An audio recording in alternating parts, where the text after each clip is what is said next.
Okay, continuing with 3.5. Here's where it's not review from algebra for you. For example, you didn't go over directed line segments last year, I'm pretty sure. So a directed line segment, just call it AB. It's just a segment from point A to point B.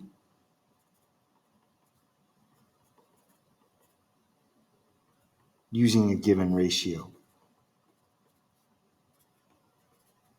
And we'll try to make sense of that in this example.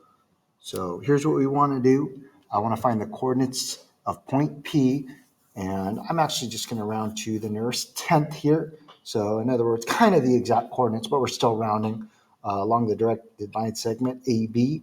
So the ratio of AP to PB is the given ratio. So we have to be given the coordinates of A and B, like we are here, 3, 1 and 8, -2. And then you have to be given the ratio as well. I want the ratio of AP to PB to be 2:3. Okay, so I already graphed points A and B. If you don't have those points graphed on your example, once you have an example to work through or a problem to work through, you do want to graph those. And then the first thing I want to try to do is estimate where point P is going to be.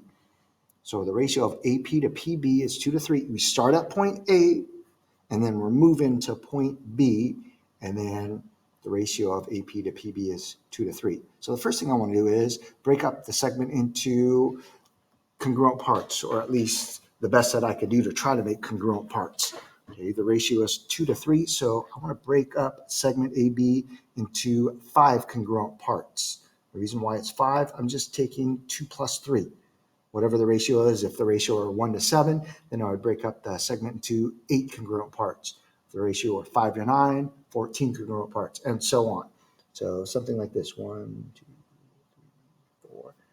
That's somewhat 5 congruent parts. I kind of eyeballed it. It's a little bit more difficult if the entire segment is an odd numbered parts, like 5. If it were 2 parts, that'd be easy.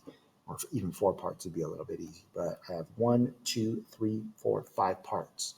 And then I want to figure out where point P is going to be. Again, maybe pause your video here, try to figure out exactly where point P is going to be. If you said point B, P would be right here, that's correct. And here's why. Because from A to B, here's AP, that's 2 parts, if you can see that. And then from P to B, that's 3 parts. So the ratio of AP to PB is 2:3. I'm going to get rid of that so I can write some other things in there. And just to kind of estimate, it looks like P is about 5, 0 maybe 5, negative, something less than 1. Probably even something less than -1/2.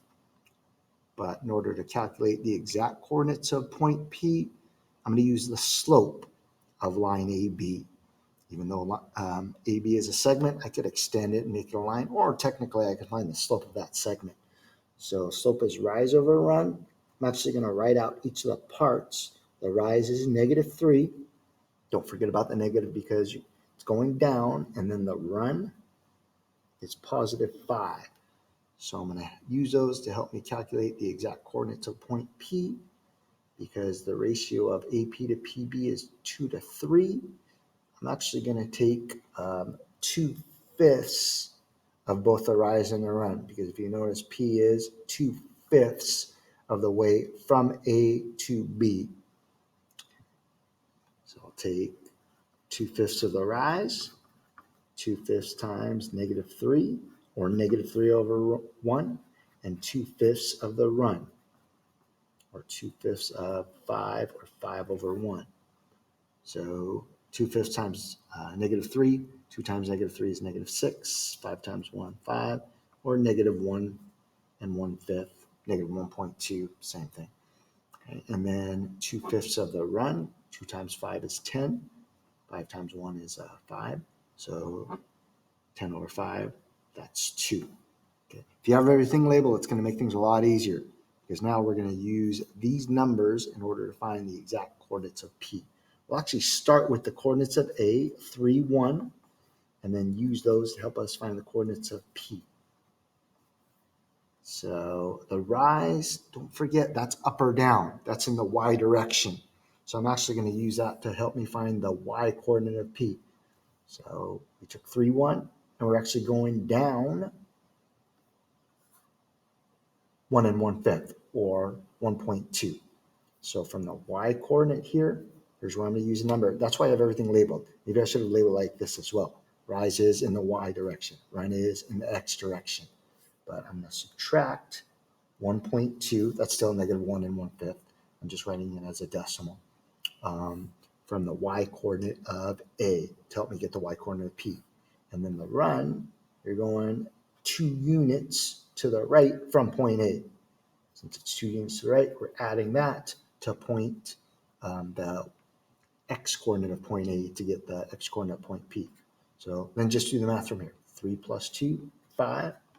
1 minus 1.2, negative 0.2, or negative 0.2. Those are the exact coordinates of P.